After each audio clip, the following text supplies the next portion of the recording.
So, halaan nyo guys kung ano yung ulam ko. Wala talaga. Welcome to my vlog. This is Kananay, ang inyong Kananay. Another day, another vlog. So, eto na nga, kain tayo guys. Is 5:15 pa nga pala, mga pala ng umaga. So, ano nga pala guys, nagdasal na ako guys. May natira kasing adobo kagabi. So, then may nagbigay ng gulay si Ate Rina. Thank you Ate Rina sa gulay mong bigay. Kapit-bahay namin yan. Naisipan ko, kasi medyo maraming sabaw, naisipan ko lagyan siya ng gulay. Nilagyan ko siya ng gulay. Ang gulay ay talong at ngayon lang ulit ako nakakakain nito. Ano ba to? Yung mahaba yan guys. Dahon ng bunga ng malunggay. So, trinay ko. Masarap siya guys.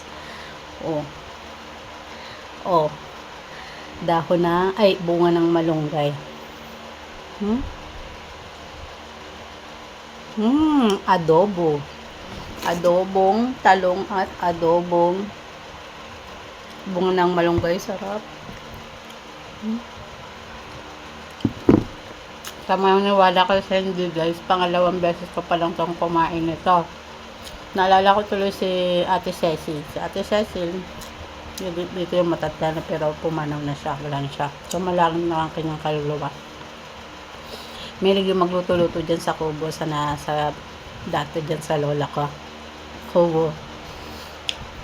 Nagluto siya ng dinengdeng.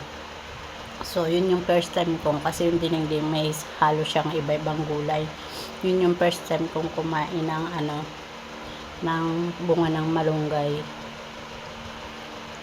Kasi yung nanay tatay ko, hindi ko rin alam kung bakit hindi sila nagluluto ng ganito, yung bunga ng malunggay. Hindi ko rin alam kahit yung mga side pamilya ko doon. Hindi pa ako nakatikim na nakakita na nagluto sila ng ganito. O baka dun sa lugar namin, hindi pa nila alam na niluluto to dati. Yung bunga ng malunggay. Sarap guys, diba?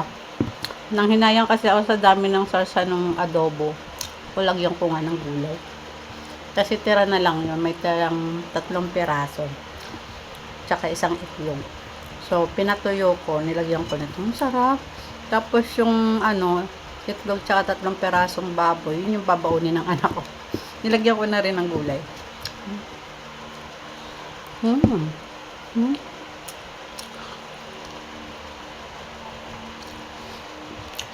Ganito daw pagkain niya.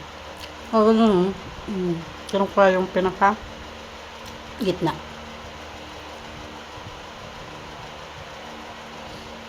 Yummy. Yun lang guys. Bye!